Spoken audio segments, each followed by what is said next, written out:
Hello dear friends, good morning to all of you.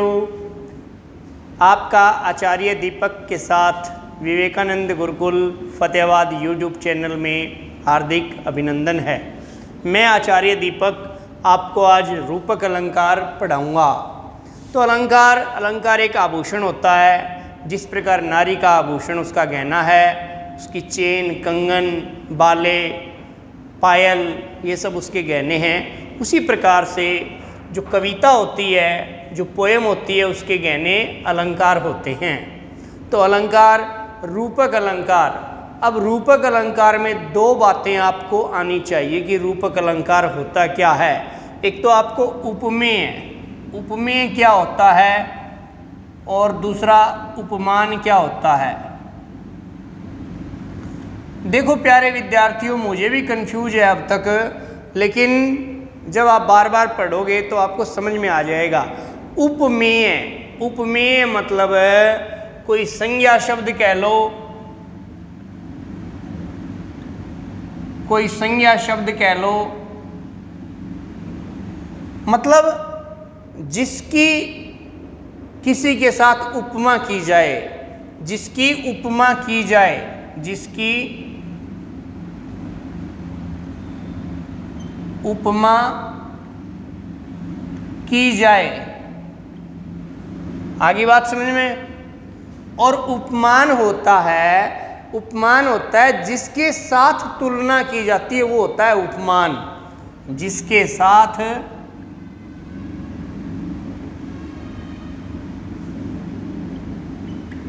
तुलना की जाए वो होता है उपमान।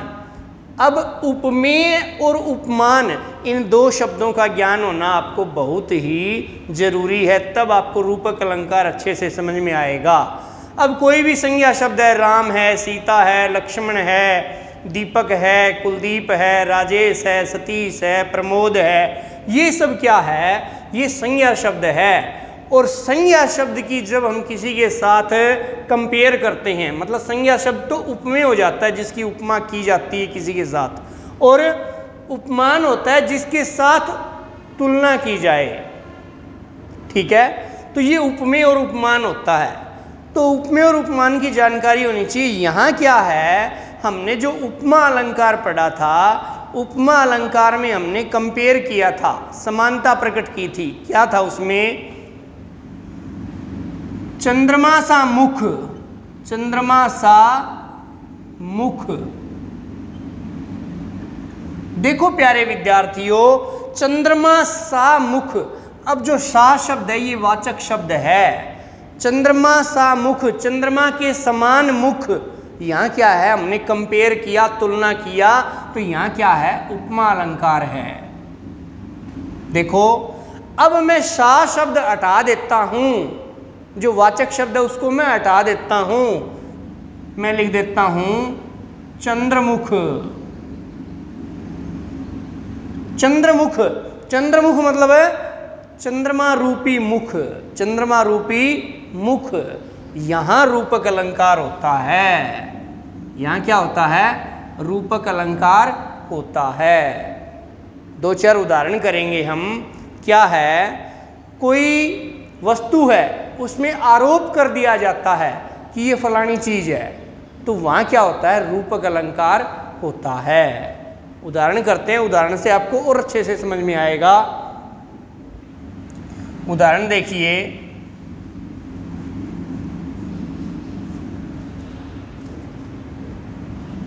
मैया, मैया मैं तो चंद्र खिलौना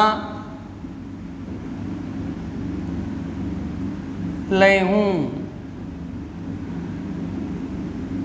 अब प्यारे विद्यार्थियों, कितना सुंदर उदाहरण दिया है कवि ने कि मैया मैं तो चंद्र खिलौना ले हूं। अब क्या है, श्री कृष्ण भगवान जिद कर बैठते हैं अपनी माता यशोदा से और कहते हैं कि मैया मैं तो चंद्र खिलौना ले हूं। मतलब उन्होंने चंद्रमा को खिलौना बना दिया, मतलब चंद्रमा पे खिलौने का आरोप कर दिया। ठीक है, इसलिए रूपक अलंकार है। उसने ये नहीं कहा कि मैं चंद्रमा जैसा खिलौना ले हूं, वो यूं कह देते चंद्रमा जैसा खिलौना ले हूं, तो जैसा यदि कह देते वो तो उपमा अलंकार हो जाता। और उन्होंने कह दिया कि मैं चंद्र खिलौना ले हूं, यानी चंद्रमा के ऊपर खिलौने का आरोप कर दिया, चंद्रमा को उन्होंने खिलौना बना दिया। तो यहां क्या होगा बेटा, रूपक अलंकार होगा। क्या होगा, रूपक अलंकार। ठीक है, कोई और उदाहरण करते हैं। आए महंत वसंत, आए महंत वसंत। अब देखो प्यारे विद्यार्थियों कितना सुंदर उदाहरण है, आए महंत वसंत। अब जो वसंत, वसंत क्या है, ऋतु है, और महंत जो संत महात्माओं का जो चीफ होता है, मुखिया होता है, वो होता है महंत। तो वसंत ऋतु को इन्होंने महंत कह दिया, आए महंत वसंत। तो ऋतु के ऊपर एक संत महात्मा का आरोप कर दिया, तो यहाँ क्या है, रूपक अलंकार। क्या है, रूपक अलंकार। एक और उदाहरण देखते हैं। सीता का मुख चंद्रमा है, सीता का मुख, सीता का मुख चंद्रमा है। अब देखो बेटा, ये यूं कह देता कि सीता का मुख चंद्रमा जैसा है, फिर तो उपमा अलंकार हो जाता।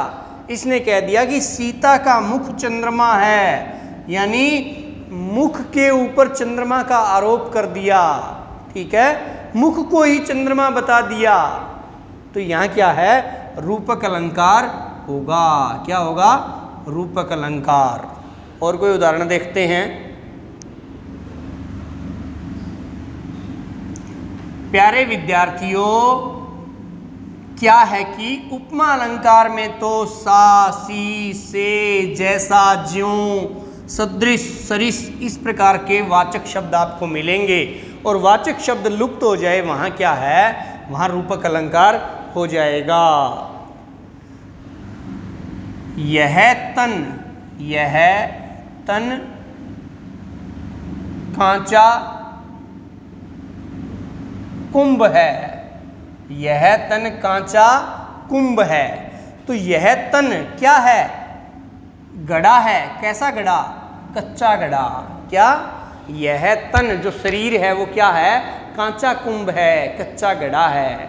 तो ठीक है, कच्चे गड़े का आरोप कर दिया। ठीक है, इस प्रकार से यहाँ क्या है, रूपक अलंकार है। क्या है, रूपक अलंकार।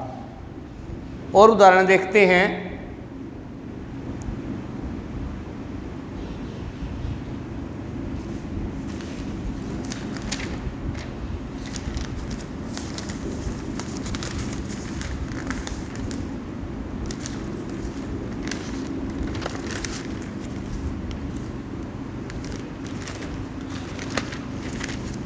एक होता है माया, माया दीपक, नर पतंग, माया दीपक नर पतंग, भ्रमी भ्रमी इवई पड़त, भ्रमी भ्रमी, भ्रमी भ्रमी इवई पड़त। अब देखो प्यारे विद्यार्थियों, बहुत सुंदर उदाहरण है। अब जो माया दीपक, अब जो माया, माया उसको दीपक बता दिया, और नर पतंग, और नर आदमी, आदमी को पतंगा बता दिया।